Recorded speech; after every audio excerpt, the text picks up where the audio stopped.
Et c'est Thierry Garrier. Bonjour Thierry. Bonjour Cécile, bonjour Patrick, bonjour à tous. Alors, c'est la droite, le sujet de votre édito ce matin, parce que la droite républicaine qui devrait enfin avoir un candidat à l'Élysée le week-end prochain.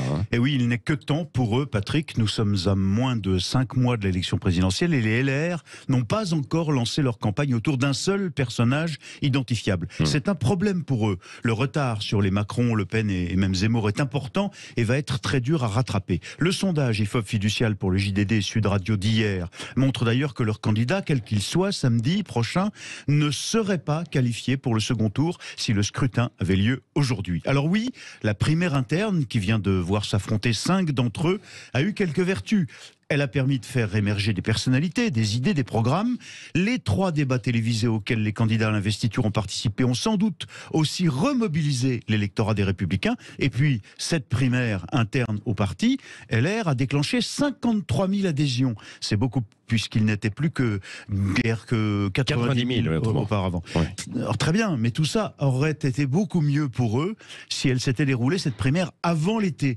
Pour l'instant, les Républicains jouent encore en 2e division. Mais est-ce qu'on a une idée d'un ou d'une favori? Alors disons-le clairement, personne n'a plié le match. Léger avantage Bertrand, absolument pas de favori définitif. Bien malin celui qui peut prévoir qui va se qualifier pour le second tour de cette primaire LR. Ça, ce sera jeudi.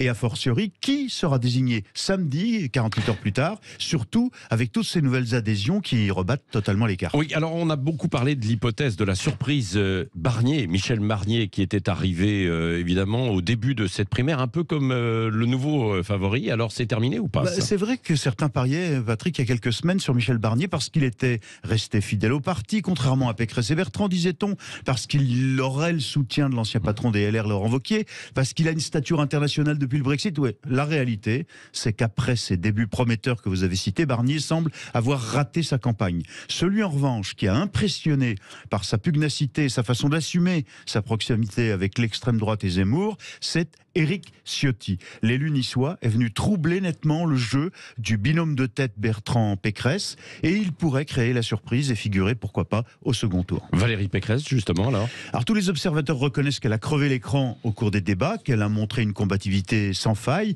Son problème est simple.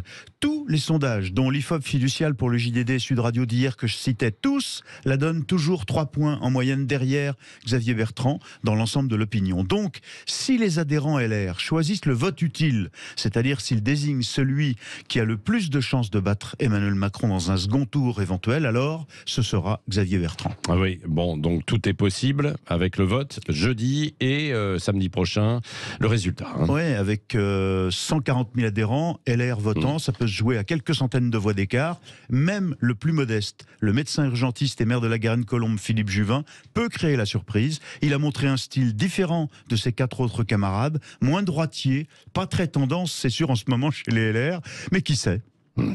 À voir, à suivre, et nous en reparlerons évidemment tout au long de la semaine et dans les grands débats du matin. Vous reviendrez, Thierry Garrier, tout à l'heure à 9h moins le quart.